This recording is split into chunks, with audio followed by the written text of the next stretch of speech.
நிறைய women painful intercourse இருந்தாலே அது வெஜைனஸ்மஸ்னு ஃபிக்ஸ் பண்ணிக்கிறாங்க. ஆனால் எப்போதுமே பெயின்ஃபுல் இன்டர்கோர்ஸ்னால் அது வெஜைனஸ்மஸ்ஸாக இருக்கணும்னு அவசியம் இல்லை.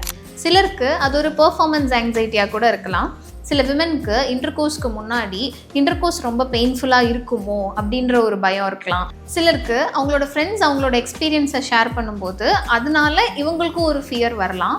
சிலருக்கு என்னால் ஒழுங்காக பெர்ஃபார்ம் பண்ண முடியுமா அப்படின்ற ஆங்ஸைட்டி கூட இருக்கலாம். இதனால அவங்க செக்ஷுவல் இன்டர்கோர்ஸில் மைண்ட்ஃபுல்லாக இல்லாமல் ஃபியர் டாமினேட் பண்ணும்போது அவங்களோட வெஜைனல் ஏரியாவில் ஒரு ட்ரைனஸ் இருக்கலாம். இல்லைனா அவங்களுக்கு தெரியாமல் மசிலை கொஞ்சம் கான்ட்ராக்ட் பண்ணலாம். இதனால அவங்க ஒரு செக்ஷுவல் பெயின் ஃபீல் பண்ணலாம். ஸோ இது எப்போதுமே வெஜைனஸ்மஸ் கிடையாது.